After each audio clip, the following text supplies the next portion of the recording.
The morning sun cast long shadows across the Norfolk Naval Base as Commander Sarah Mitchell walked through the corridors of the administrative building. Her crisp white uniform bore the insignia of her achievements, but today felt different. Today she would face Admiral Harrison Burke, a man whose reputation preceded him like a storm front. Sarah had been summoned to the Admiral's office for what was officially called a routine performance review. However, everyone on base knew that Burke's reviews were anything but routine. He was known for his sharp tongue, his dismissive attitude toward female officers, and his belief that women had no place in combat roles. As she approached the oak door with Admiral Burke engraved on a brass nameplate, Sarah straightened her shoulders. She had served her country with distinction for 12 years, earning her commander rank through merit, not favoritism. Her service record spoke for itself, but she knew that wouldn't matter to Burke. The secretary, a young petty officer with nervous eyes, gestured toward the door. "The Admiral will see you now, Commander Mitchell." Sarah knocked twice and entered. The office was spacious, with maritime paintings covering the walls and a large American flag standing proudly in the corner. Behind an imposing mahogany desk sat Admiral Burke, a man in his late 50s with graying hair and cold blue eyes. He didn't look up from his paperwork immediately, a calculated move to assert his dominance. "Sit," he said without raising his eyes. Sarah took the chair across from his desk, maintaining perfect posture. She had dealt with men like Burke before, officers who saw her gender before her rank or achievements. She remained silent, waiting for him to begin. Burke finally looked up, his expression showing mild interest mixed with disdain. "Commander Mitchell," he said, leaning back in his leather chair, "I've been reviewing your file." "Yes, sir. Impressive record, I'll give you that." His tone suggested the opposite. Combat deployments, commendations, leadership roles. He paused, studying her face. "But I have concerns." Sarah kept her expression neutral. "What concerns, sir?" "The nature of your assignments. You've been given roles that traditionally belong to male officers. Combat positions. Leadership of mixed-gender units." He tapped his pen against the desk. "Some of my colleagues think you've been fast-tracked." The implication was clear, and Sarah felt her jaw tighten slightly. "My assignments have been based on performance evaluations and mission requirements, sir." Burke's lips curved into what might charitably be called a smile. "Performance evaluations can be subjective. What matters is real-world effectiveness." He leaned forward. "Tell me, Commander, in all your deployments, how many enemy combatants have you personally eliminated?" The question hung in the air like smoke. Sarah recognized it for what it was, a challenge designed to diminish her accomplishments. Burke expected her to stumble, to admit she had never taken a life, to prove his point that women weren't suited for combat roles. "Sir, the specific details of combat operations are classified," Sarah replied carefully. "This is a closed-door session, Commander. I'm your superior officer conducting a performance review. Answer the question." His voice carried the weight of authority and threat. Sarah met his gaze steadily. She had anticipated this moment, this test of her resolve and credentials. She knew that her answer would define not just this conversation, but potentially her entire future in the Navy. "With respect, sir, I believe my combat effectiveness should be measured by mission success rates, unit cohesion, and strategic outcomes, not by individual elimination counts." Burke's smirk widened. "How diplomatic. But that's not what I asked." He stood and walked to the window, hands clasped behind his back.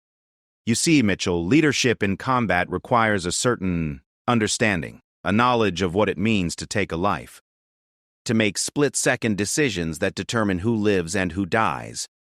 He turned back to face her. "I've eliminated 37 enemy combatants during my career. Each one was necessary. Each one taught me something about command, about the weight of responsibility." His eyes glittered with challenge. "So I ask you again, how many kills do you have?" The office fell silent except for the distant sounds of base operations filtering through the windows. Sarah could hear the rumble of aircraft, the shouts of drill instructors, the everyday sounds of military life continuing outside this confrontation. She understood now that this wasn't really about her service record or her qualifications. This was about Burke asserting his worldview, his belief that women were inherently unsuited for positions of real authority in the military. He wanted her to feel inadequate, to question her own capabilities. "Sir," Sarah said quietly, "I notice you're asking about individual eliminations, as if that's the primary measure of a naval officer's worth." "It's certainly one measure," Burke replied, returning to his seat. "Perhaps the most important one for someone in your position." "And what position is that, sir?" "Someone who's been recommended for promotion to captain." Burke opened her file again, his expression showing surprise at her question. "Don't tell me you didn't know. Your name is on the list for the next promotion board." Answer felt a mixture of pride and apprehension. She hadn't known about the recommendation, but it explained this meeting. Burke was trying to derail her promotion by questioning her combat experience and, by extension, her fitness for higher command. "I wasn't aware, sir." "Well, now you are, and now you understand why this conversation is necessary." Burke leaned forward again. "The Navy is changing, Mitchell. Some say it's progress. Others say it's political correctness run amok. But one thing hasn't changed: the need for officers who can make the hard decisions." He gestured toward the paintings on his walls, depicting naval battles from various eras. Every one of those engagements was won by officers who understood that sometimes violence is the only solution. Officers who had personally experienced the reality of taking an enemy's life. Sarah followed his gaze to the paintings, recognizing famous battles from the Revolutionary War, the Civil War, World War II. She understood military history as well as anyone, had studied the great naval commanders and their strategies. "Sir, those battles were won by officers who understood strategy, logistics, and leadership. The individual elimination count of any single officer was rarely the determining factor." "True," Burke conceded. "But those officers had proven themselves in combat. They had demonstrated their willingness to do what was necessary." He fixed her with his stare again. "So, for the third time, Commander, what is your personal elimination count?" Sarah realized that continuing to evade the question would only make her appear weak or evasive. Burke had maneuvered the conversation to this point deliberately, and she had to respond directly. "Sir, my elimination count is classified information that I cannot share without proper authorization." Burke's expression showed satisfaction, as if he'd scored a point. "Classified or non-existent?" He made a note in her file.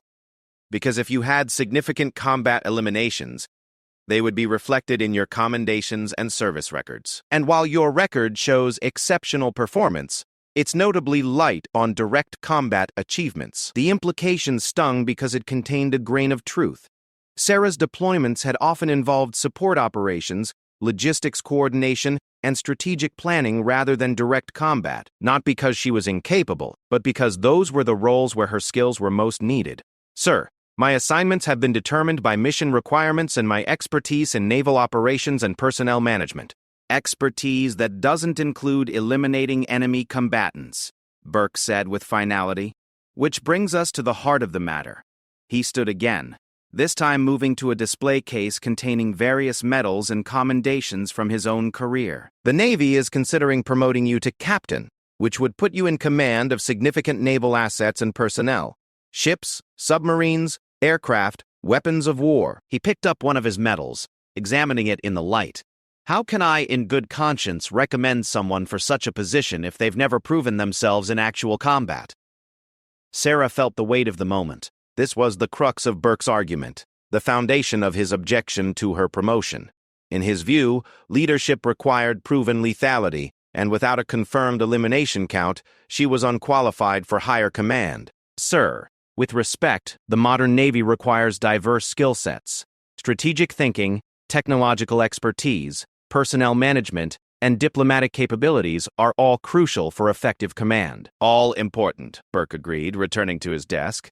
"But secondary to the fundamental requirement of a military officer, the willingness and ability to use lethal force when necessary." He sat down and opened her file to a specific page. "I see here that during your deployment aboard the USS Lincoln, you served as executive officer during a counter-piracy operation off the coast of Somalia." "Yes, sir. Several pirate vessels were neutralized and hostages were recovered." Burke looked up from the file. "But according to the after-action report, you weren't involved in the actual combat phase."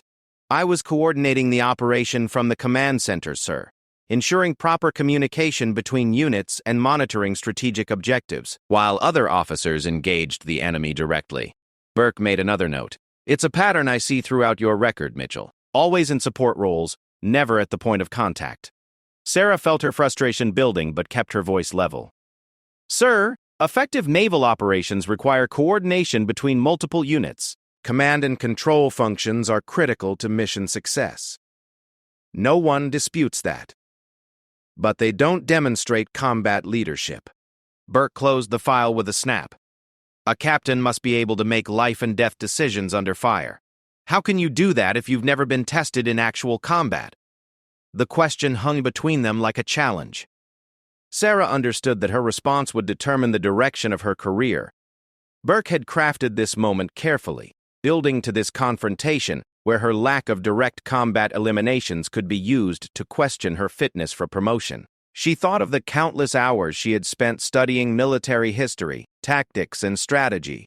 She considered her years of service, her dedication to the Navy and her country, her proven ability to lead and inspire others.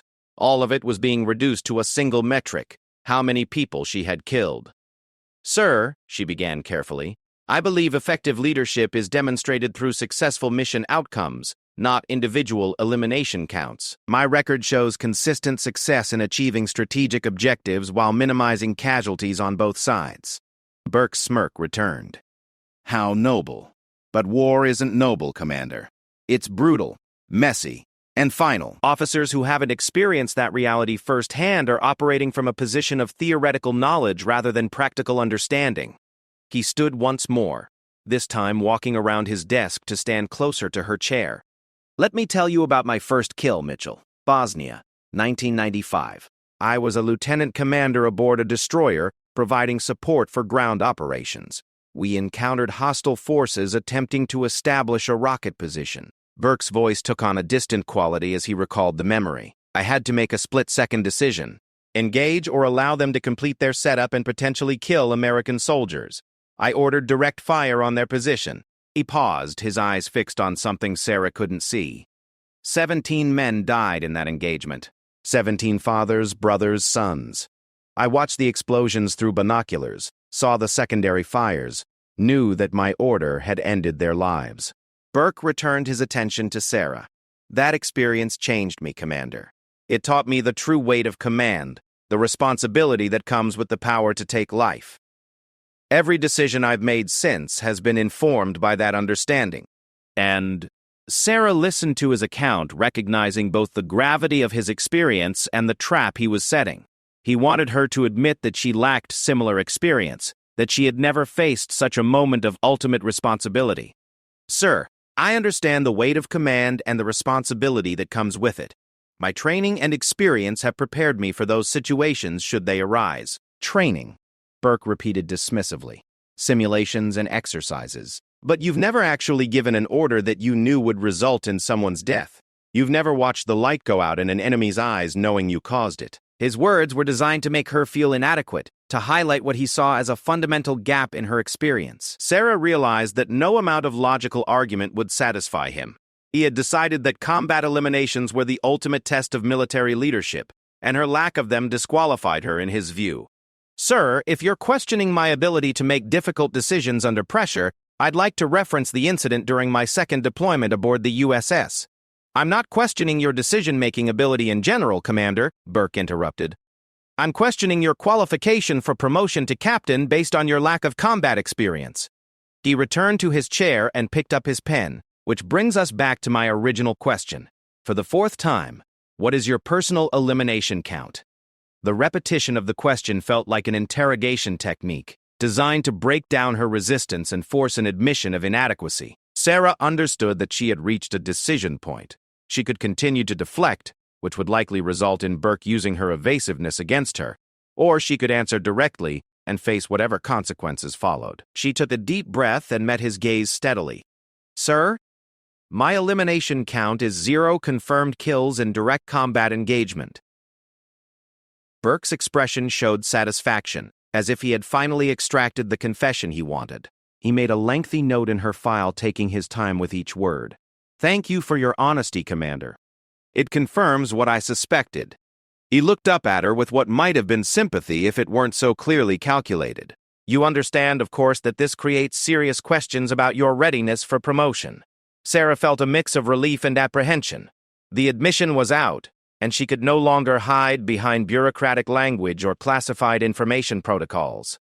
But she also felt a sense of clarity, as if the pretense had been stripped away and the real conversation could finally begin. Sir, I believe my service record demonstrates readiness for increased responsibility through numerous other metrics.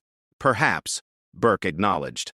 But the promotion board will want to understand why an officer with 12 years of service has never engaged in direct combat. It suggests either a lack of opportunity or a lack of courage. The accusation of cowardice hung in the air like a poisonous cloud. Sarah felt her composure crack slightly, but she maintained her professional demeanor. Sir, my assignments have been based on the Navy's assessment of where my skills could best serve mission objectives. I've never refused a combat assignment or requested transfer away from dangerous situations. But you've also never volunteered for the most dangerous assignments, have you? Burke consulted her file again. No requests for transfer to active combat zones. No applications for special operations units. No indication of desire for frontline service. Sarah realized that Burke had thoroughly researched her career, looking for any evidence that she had avoided combat situations. His questions weren't random. They were part of a systematic attempt to build a case against her promotion. Sir, I've served where ordered and performed every assigned duty to the best of my ability. Commendable, Burke said without sincerity, but it doesn't answer the question of whether you have the killer instinct necessary for senior command.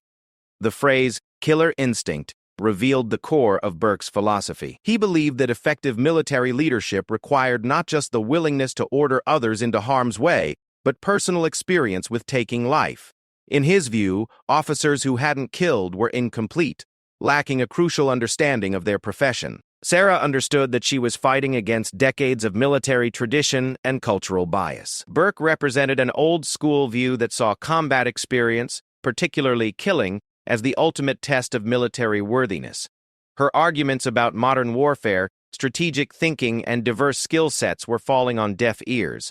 The office fell silent again as Burke continued making notes in her file. Sarah could hear her own heartbeat and the distant sounds of base operations. She wondered how many other female officers had sat in this same chair, facing this same challenge, watching their careers hang in the balance based on criteria that seemed designed to exclude them. Sir, she said finally, if I may ask how many of the male officers recommended for promotion to captain have personal elimination counts. For the first time in the conversation, he seemed caught off guard.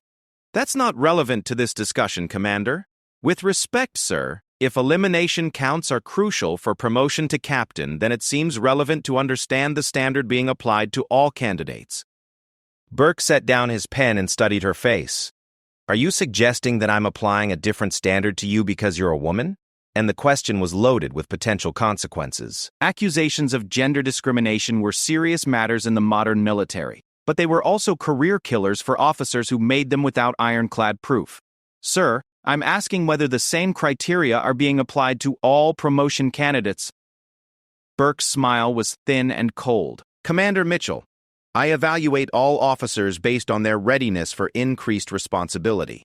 If you're implying bias, I'd suggest you be very careful about making such accusations. Sarah understood the warning she had pushed as far as she could without crossing into dangerous territory. Burke held all the power in this situation, and antagonizing him further would only hurt her cause.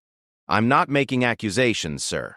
I'm trying to understand the evaluation criteria so I can address any deficiencies in my record. Burke seemed satisfied with her retreat from the discrimination issue. The criteria are straightforward, Commander. Combat experience, leadership under fire, and proven ability to make lethal decisions when necessary. He reopened her file and flipped through several pages. Looking at your record, I see excellent performance in support roles, strong administrative capabilities, and positive evaluations from superiors. But I don't see evidence of the combat leadership that's required for captain. Sarah felt the conversation slipping away from her. Burke had successfully framed the discussion around criteria that favored his worldview and disadvantaged officers like her who had served primarily in support roles. Sir, if combat experience is the primary requirement, perhaps I could request assignment to a combat unit to gain that experience. Burke's laugh was harsh and dismissive. Commander, you're 34 years old with 12 years of service. Most officers gain their combat experience as junior officers, not as senior commanders seeking promotion. The age factor was another obstacle Sarah hadn't fully considered. Burke was right that most combat experience came early in an officer's career. By the time officers reached her level, they were typically moving into more strategic roles that didn't involve direct combat. Sir, my understanding is that the modern Navy values diverse experience and strategic thinking alongside combat experience. The modern Navy, Burke repeated with disdain. Yes, we've heard a lot about the modern Navy and its emphasis on diversity and inclusion. But when ships are under fire and lives are on the line, those modern concepts don't matter. What matters is having officers who understand the reality of war. Sarah recognized that Burke was revealing his broader opposition to changes in military culture and demographics. Her case was part of a larger battle he was fighting against what he saw as the feminization and weakening of the armed forces. Sir, with respect, diversity of experience and perspective can strengthen military effectiveness. Different backgrounds and skill sets can contribute to mission success in various ways. Burke's expression hardened. Commander, this isn't a sociology seminar. This is the United States Navy, and our mission is to fight and win wars. That requires officers who have proven themselves in combat, not officers who have theoretical knowledge about leadership and strategy. The conversation had reached an impasse. Burke had made his position clear. In his view, Sarah's lack of combat eliminations disqualified her for promotion, regardless of her other qualifications. No amount of argument about modern warfare or diverse skill sets would change his mind. Sarah realized that this meeting had been predetermined in its outcome. Burke hadn't called her in to conduct a fair evaluation. He had called her in to build a case against her promotion. The questions about elimination counts were designed to expose what he saw as a fundamental weakness in her record. Sir, I believe my service record demonstrates readiness for increased responsibility, even without direct combat eliminations. Burke closed her file with finality. Commander Mitchell, I appreciate your confidence in your abilities. However, my recommendation to the promotion board will reflect my assessment that you lack the combat experience necessary for senior command. The words hit Sarah like a physical blow. She had known this might be the outcome, but hearing it stated so directly was still devastating. Years of dedicated service, excellent evaluations, and proven leadership were being dismissed because she hadn't killed anyone. Sir, I hope you'll also consider my other qualifications and achievements in making that recommendation. I'll provide a complete assessment, Burke said without warmth. But my primary concern remains your lack of combat experience and proven ability to make lethal decisions under pressure. Sarah understood that the meeting was essentially over. Burke had made his decision, and nothing she could say would change it. He had succeeded in reducing her entire career to a single metric elimination count and finding her wanting. As she prepared to leave, Sarah felt a mix of anger, disappointment, and determination. She had faced discrimination before and overcome it through hard work and persistence. This would be another challenge to overcome, another barrier to break down. But for now, she had to accept that Admiral Burke held her future in his hands, and he had made it clear that future looked dim. The smirk on his face as she stood to leave told her everything she needed to know about his recommendation to the promotion board. The door closed behind her with a soft click, leaving Sarah alone in the corridor with her thoughts and the weight of an uncertain future. 3 days had passed since Commander Sarah Mitchell's devastating meeting with Admiral Burke. She sat in her small apartment near the Norfolk Naval Base, surrounded by stacks of personnel files, promotion records, and statistical reports she had quietly gathered from various administrative contacts. The coffee had grown cold hours ago, but Sarah barely noticed as she pored over the documents spread across her dining room table. What she was discovering made her blood run cold. Admiral Burke wasn't just questioning her qualifications. He was systematically blocking the promotions of female officers across multiple commands. The pattern was subtle but unmistakable once you knew what to look for. Female officers with exemplary records were consistently rated as lacking combat readiness or needing additional field experience in their evaluation reports. Sarah's phone buzzed. A text from Lieutenant Commander Jennifer Walsh, an old friend from the Naval Academy. "Can you meet tonight? I have information you need to see." They met at a quiet restaurant off base, one frequented by military families but far enough from Norfolk to avoid casual encounters with other officers. Jennifer arrived first, her usually confident demeanor replaced by nervous energy. When Sarah sat down across from her, Jennifer immediately leaned forward. "Sarah, what I'm about to tell you could end both our careers if it gets out." Sarah studied her friend's face. Jennifer was one of the most level-headed officers she knew, not given to drama or exaggeration. "What's going on, Jen?" Jennifer glanced around the restaurant, then pulled a manila envelope from her bag. "I work in personnel administration now, remember? I have access to promotion board records, evaluation statistics, things most officers never see." She slid the envelope across the table. "After hearing about your meeting with Burke, I started digging. What I found is bigger than just your case." Sarah opened the envelope and found computer printouts filled with numbers, charts, and statistical analyses. At first glance, it looked like routine administrative data, but as she studied the figures, a disturbing pattern emerged. "These promotion rates," Sarah said quietly, scanning the numbers. "Female officers are being promoted at significantly lower rates in Burke's areas of influence. And look at the reasons cited for denial or deferral."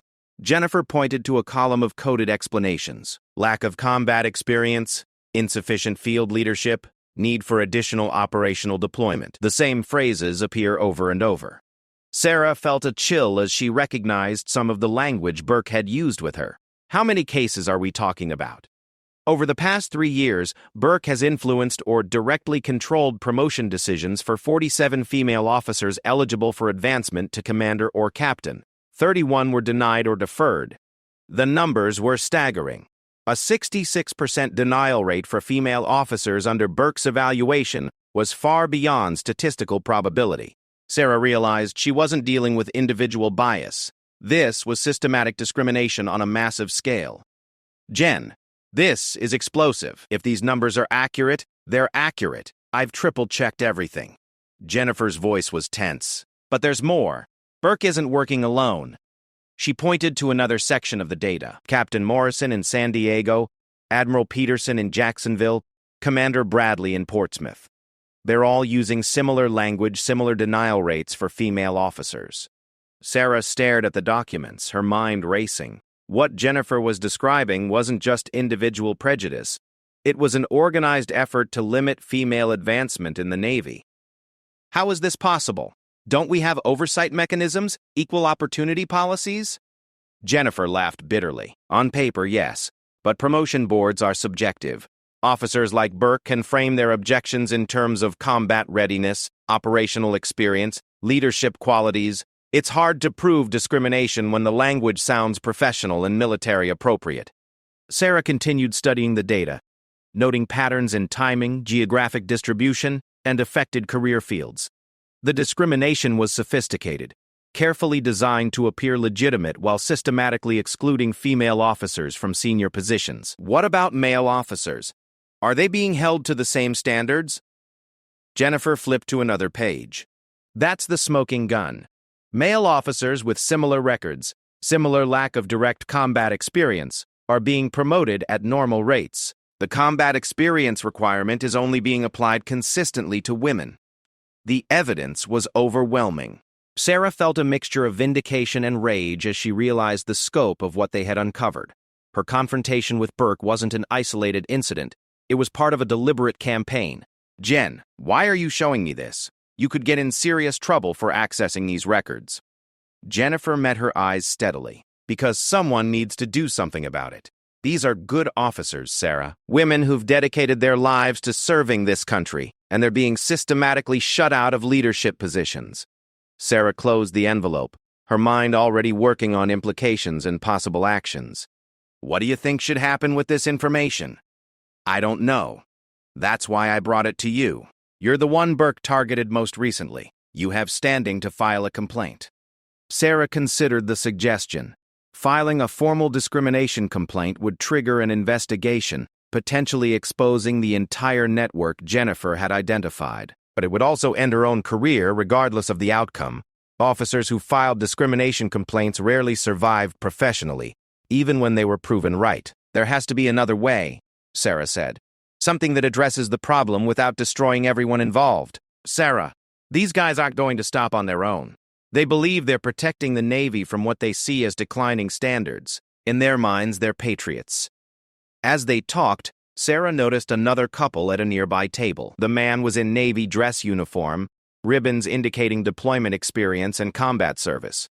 He kept glancing in their direction, and Sarah wondered if he was trying to overhear their conversation. "We should go," she said quietly. They paid the check and walked to their cars in the parking lot. The evening air was warm and humid, carrying the salt smell of the nearby ocean. Norfolk was a Navy town through and through, and Sarah wondered how many of the people around them were connected to the institution she was now questioning. "Sarah," Jennifer said as they reached their vehicles, "I need to know what you're planning to do with this information. My career is on the line too." Sarah understood the position her friend was in. Jennifer had taken enormous risks to gather this evidence, and she deserved to know how it would be used. "Give me a week to think about it. I need to understand all the implications before we do anything irreversible." 1 week. But Sarah, while we're thinking about implications, other female officers are having their careers destroyed. Every promotion board that meets, more women get eliminated from consideration for senior positions.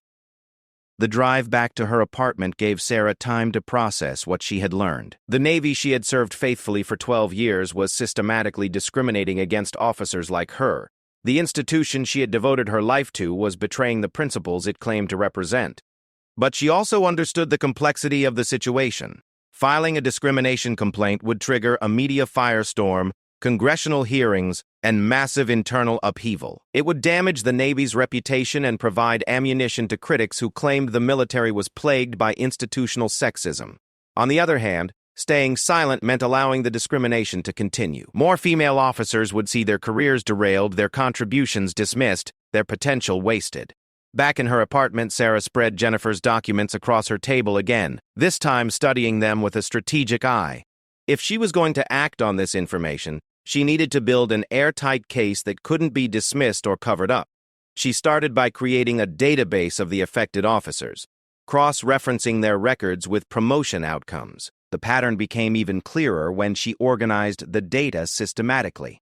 Female officers were being held to standards that weren't applied to their male counterparts. Sarah's phone rang, interrupting her analysis. The caller ID showed her mother's number. "Hi, Mom." "Sarah, honey, you sound stressed. Is everything okay?" Sarah's mother had always been able to read her emotions, even over the phone. "Just work stuff, Mom. Nothing I can't handle. You know you can talk to me about anything, right? I may not understand all the military details, but I understand when my daughter is facing a difficult decision." Sarah felt tears threatening for the first time since her meeting with Burke.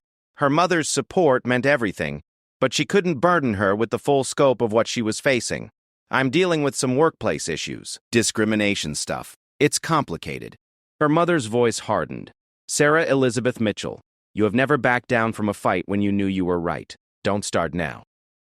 The conversation continued for another 20 minutes, with her mother sharing stories from her own career as a teacher, times when she had faced discrimination and had to choose between speaking up and keeping quiet. "The thing is, honey, you can live with the consequences of fighting for what's right. It's much harder to live with the consequences of staying silent when you could have made a difference." After hanging up, Sarah returned to the documents with renewed focus. Her mother was right. She had never backed down from a fight when principles were at stake. This situation was bigger than her own career or her own promotion. She began drafting a comprehensive report documenting the pattern of discrimination Jennifer had uncovered. The report needed to be precise, factual, and impossible to dismiss as the complaints of a disgruntled officer. As she worked late into the night, Sarah realized she was crossing a point of no return. Once she put these accusations in writing, there would be no going back to her previous life. She would become a whistleblower, a troublemaker, someone who had challenged the system from within. The next morning brought a call from an unexpected source. Captain Rebecca Torres, an officer Sarah knew by reputation but had never worked with directly, asked to meet for lunch. "Commander Mitchell, I hope you don't mind the presumption, but I heard about your meeting with Admiral Burke. I think we need to talk." They met at a small cafe downtown, away from the base and the military community. Captain Torres was a striking woman in her early 40s, with the confident bearing of someone accustomed to command. She was also one of the few female captains in the Atlantic Fleet. "Sarah, may I call you Sarah? What I'm about to tell you stays between us unless you decide otherwise." "Understood?" Sarah nodded, intrigued by the captain's approach. "I went through my own version of what you experienced with Burke. It's about history kept in for Procrascus. About history, please, for considering what the expectations of my particular sisters when they seize some hours. This is the book. It's about history. 3 years ago, when I was being considered for promotion to captain for Kurtaski, Torres stirred her coffee thoughtfully. The elimination count question, the combat readiness concerns, the subtle implications that I wasn't qualified for senior command. How did you get promoted?" Torres smiled grimly. "I got lucky. The admiral questioning my qualifications was transferred before the promotion board met, and his replacement took a different view of my record. But it made me aware that there was a systematic pattern." She leaned forward, lowering her voice. "Sarah, there's a network of senior officers who believe the Navy has gone too far with gender integration. They see themselves as guardians of military effectiveness, protecting the service from what they consider political correctness. They're concentrated in certain commands, certain geographic areas. Norfolk is one of their strongholds." Sarah absorbed this information, comparing it to Jennifer's data. "What can be done about it?" Torres was quiet for a moment, considering her response. "The official channels, equal opportunity complaints, inspector general reports. They can work, but they're slow and they often result in the complainant being marginalized." She pulled out her phone and showed Sarah a contact entry. "There's someone I want you to meet. Retired Admiral Patricia Williams. She's been fighting this battle for 20 years, first as an active duty officer, now as an advocate for military personnel reform." But this, Sarah recognized the name. Admiral Williams had been one of the first women to achieve flag rank in the Navy, and her retirement had been surrounded by rumors of conflicts with senior leadership over gender integration policies. She knows about this network. She's been quietly documenting cases like yours, building evidence for eventual action. But she needs more current examples, more detailed documentation. Torres wrote down a phone number and slid it across the table. "Call her. Tell her I referred you. She can explain options you probably haven't considered." As Sarah walked back to her car, she felt the weight of decision pressing down on her. The situation was more complex than she had initially realized. She wasn't just facing individual discrimination, she was uncovering a systematic effort to limit female advancement in the Navy. That evening, she called Admiral Williams. "Commander Mitchell, Rebecca Torres told me to expect your call. I understand you've had an encounter with Admiral Burke." Williams' voice carried authority and warmth in equal measure. Sarah found herself explaining not just her own experience but also Jennifer's research and the evidence they had gathered. "Commander, what you're describing fits a pattern I've been tracking for several years. Burke is part of what we call the Old Guard Network, senior officers who believe gender integration has weakened military effectiveness." Williams explained that the network operated through informal channels, sharing information about female officers under consideration for promotion and coordinating efforts to limit their advancement. The challenge is that they're careful to frame their objections in terms of military readiness rather than gender. It's difficult to prove discrimination when the language sounds professionally appropriate. Sarah asked about legal options and formal complaint procedures. Those paths are available, but they're dangerous for the complainant. Officers who file discrimination complaints rarely survive professionally, even when they win. The institution has ways of marginalizing troublemakers. Williams paused, then continued with a different tone. "But there's another approach we've been considering. Something that might be more effective and less personally destructive."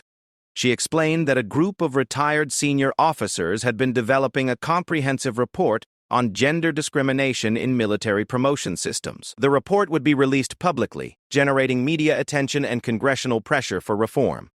"What we need are current, detailed examples. Cases like yours that demonstrate the ongoing nature of the problem. Officers willing to go on record with their experiences." And Sarah felt a mix of hope and apprehension.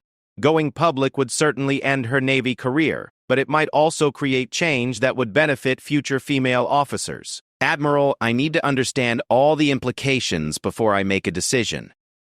This isn't just about my career. It could affect other people I care about. Williams understood. Take your time, Commander, but understand that while you're deciding, other women are facing the same discrimination. Every promotion board that meets, more careers get derailed. After the call, Sarah sat in her apartment staring at the documents spread across her table. She had enough evidence to trigger a major investigation, maybe even congressional hearings. But using that evidence would mean sacrificing her own career and potentially damaging the Navy she had served faithfully. She thought about her conversation with her mother, about the female officers whose careers had already been destroyed, about future generations of women who might face the same barriers.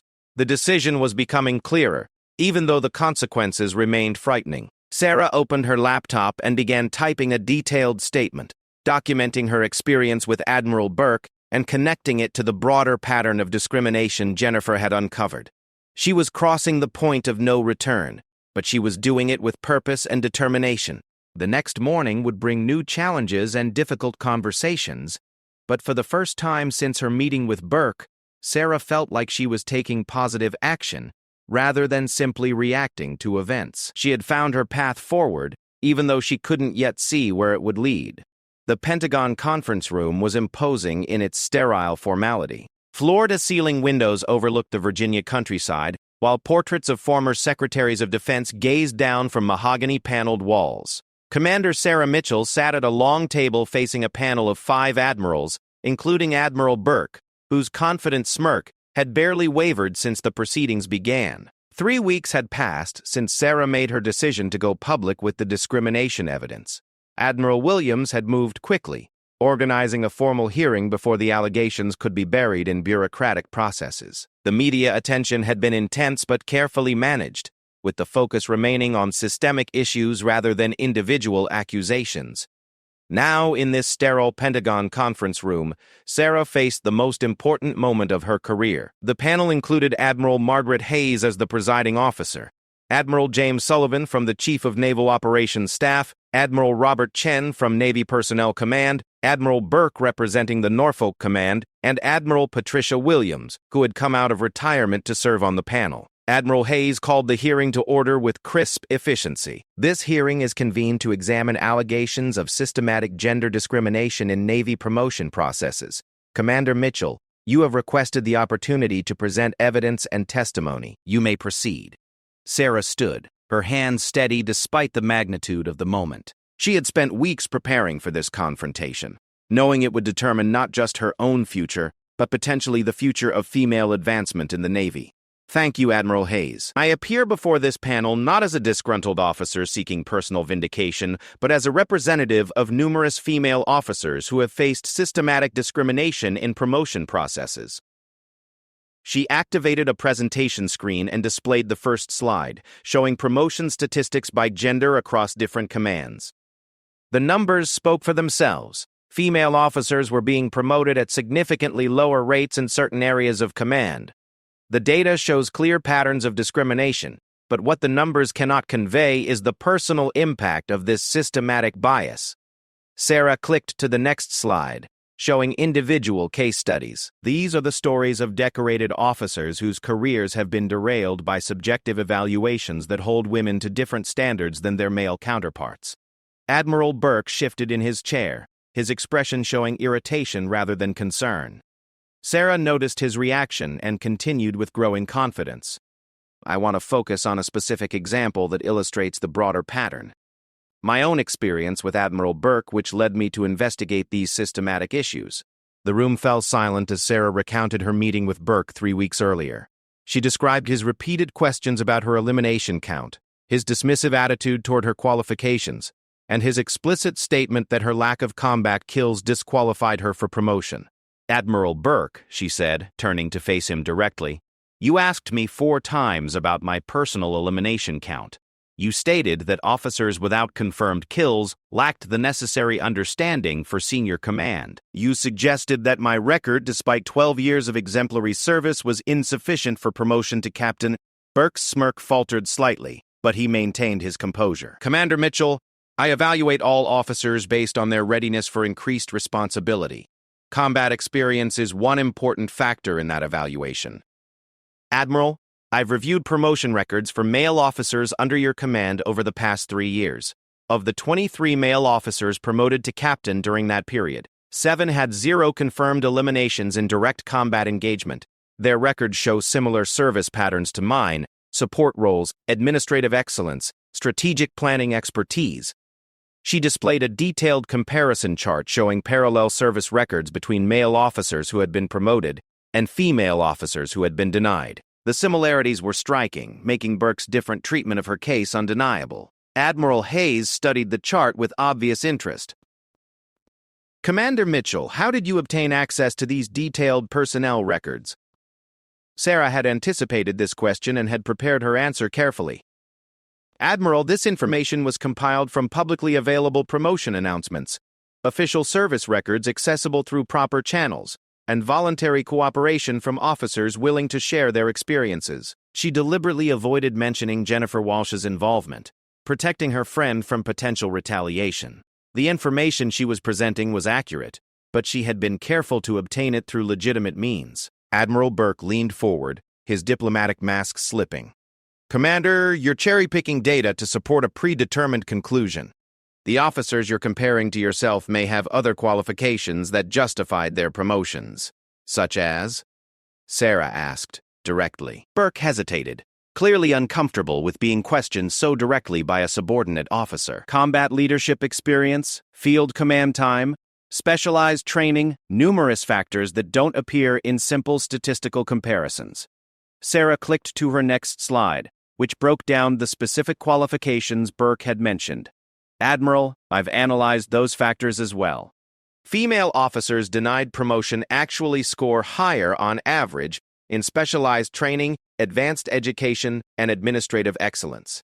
The primary differentiator in evaluation reports is the emphasis placed on direct combat experience. She turned to address the full panel. The question before this board is whether direct combat eliminations should be the primary or exclusive criterion for senior naval command, and whether that criterion is being applied equally to all candidates. Admiral Sullivan spoke for the first time. Commander Mitchell, are you suggesting that combat experience is irrelevant to naval command? Sarah had expected this question and had prepared a nuanced response. Not at all, Admiral. Combat experience is valuable and important. However, modern naval operations require diverse skill sets including strategic planning, technological expertise, diplomatic capabilities, and personnel management. An officer's worth should be measured by their contribution to mission success, not solely by their personal elimination count. She clicked to a slide showing mission success rates for various operations. The data shows that mixed-gender leadership teams actually perform better on average than homogeneous teams. Diverse perspectives and skill sets contribute to more effective decision-making and better operational outcomes. Admiral Burke's patience was clearly wearing thin.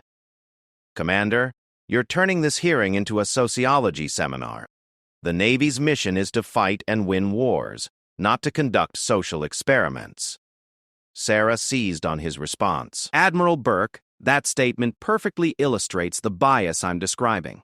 You characterize gender equality as a social experiment rather than recognizing it as effective utilization of qualified personnel. The tension in the room was palpable. Admiral Williams, who had remained quiet throughout the exchange, finally spoke. Admiral Burke, could you explain your evaluation methodology for determining combat readiness in officer candidates? Burke straightened, clearly more comfortable addressing a fellow admiral. Admiral Williams, I assess officers based on their demonstrated ability to make life-and-death decisions under pressure. Combat experience provides crucial insights into the realities of warfare that cannot be obtained through training or simulation. Williams nodded thoughtfully. And how do you weigh combat experience against other qualifications such as strategic planning, personnel management, and operational excellence? Combat experience is fundamental. Other qualifications are important but secondary to the basic requirement of proven leadership under fire. Williams asked her follow-up question with deceptive casualness. Admiral Burke, How many of the male officers you've promoted to captain in the past 3 years have personally eliminated enemy combatants in direct engagement? The question hung in the air like a bomb. Burke realized he had been maneuvered into a corner. If he admitted that male officers had been promoted without combat eliminations, he would expose the double standard Sarah was alleging. If he claimed they all had combat experience, he could be contradicted by the record she had already presented. Admiral Williams, the specific details of individual service records are confidential personnel matters. Williams smiled coldly. Admiral Burke, Commander Mitchell has already presented data showing that 7 of your male promotion candidates had 0 confirmed eliminations. Are you disputing that data? The comparison is inappropriate. Male officers bring different qualities to leadership roles. They have different perspectives on combat and command. The words hung in the air like an indictment. Burke had finally said what everyone knew he believed, that male and female officers were fundamentally different, and that difference justified discriminatory treatment. Admiral Hayes intervened. Admiral Burke, could you clarify what you mean by different perspectives? Burke realized his mistake but couldn't retreat from it. Male officers have traditionally demonstrated greater aptitude for combat leadership roles. This isn't discrimination, it's recognition of inherent differences and capabilities. Sarah felt a surge of triumph. Burke had just admitted to exactly the kind of thinking that constituted illegal discrimination. He had revealed his belief that gender determined capability, regardless of individual qualifications or performance. Admiral Burke, Sarah said quietly, you've just stated that male officers have inherently greater aptitude for combat leadership. That assumption is the foundation of the discrimination I've documented. Burke realized he had been trapped, but his anger overcame his caution. Commander Mitchell, I've served this Navy for 35 years. I've seen combat in 3 different conflicts. I've commanded ships, submarines, and carrier battle groups. I understand what it takes to lead in wartime. He stood, pointing at Sarah with barely controlled rage. You've never fired a shot in anger. You've never watched your sailors die because of your decisions. You've never felt the weight of command when lives hang in the balance. Yet you have the audacity to sit here and lecture me about naval leadership? The room fell completely silent. Burke's outburst had revealed the full extent of his contempt for female officers and his belief that they were inherently unqualified for senior command. Admiral Hayes spoke with ice-cold authority. Admiral Burke, you will return to your seat and conduct yourself appropriately, or you will be removed from these proceedings. Burke sat down, his face flushed with anger and embarrassment. He had just destroyed his own credibility in front of a panel of his peers. Sarah seized the moment. Admirals, what you've just witnessed illustrates exactly the problem I've documented.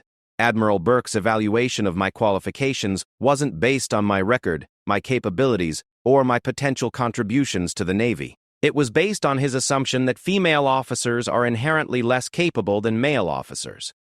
She clicked to her final slide, which showed a projection of future Navy leadership demographics. If current promotion patterns continue, female officers will remain severely underrepresented in senior command positions, despite comprising nearly 20% of the officer corps.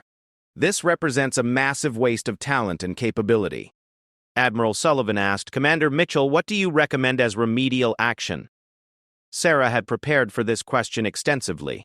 I recommend 3 immediate actions. First, standardized evaluation criteria that are applied equally to all promotion candidates, regardless of gender.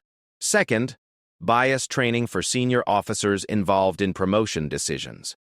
Third, regular statistical monitoring to identify and correct discriminatory patterns. She paused, then continued with the most important point.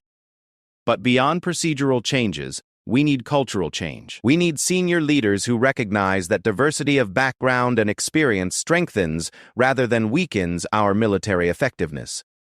Admiral Hayes looked around the table at her fellow panel members. Are there any additional questions for Commander Mitchell? Admiral Chen, who had remained silent throughout the hearing, finally spoke.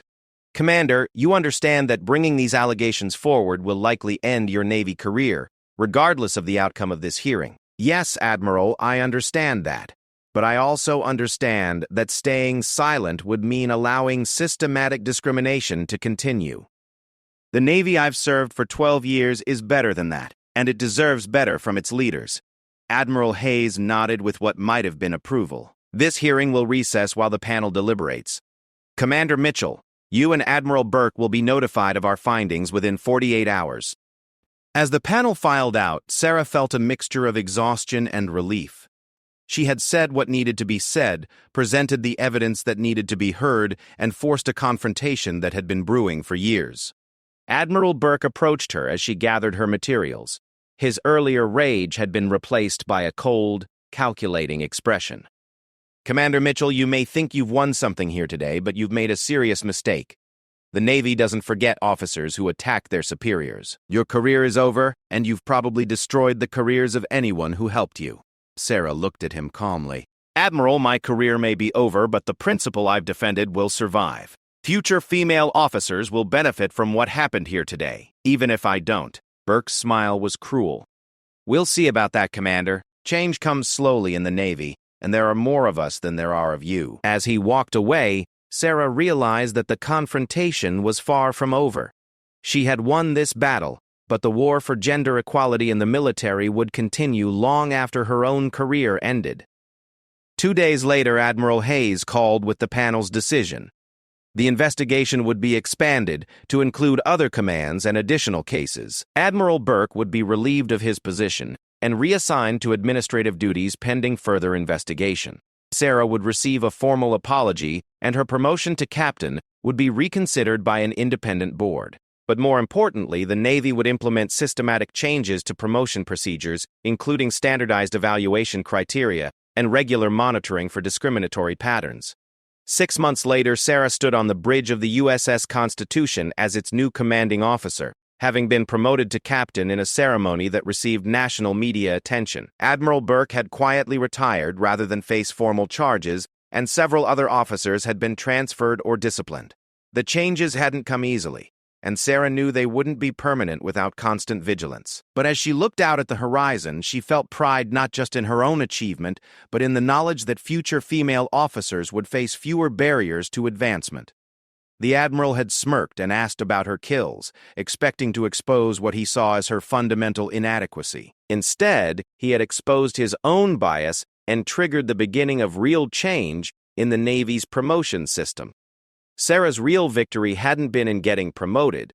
It had been in proving that courage didn't require killing, that leadership wasn't determined by gender, and that sometimes the most important battles were fought not with weapons, but with truth. The Admiral smirked and asked about her kills. Seconds later, the Navy was left in total silence.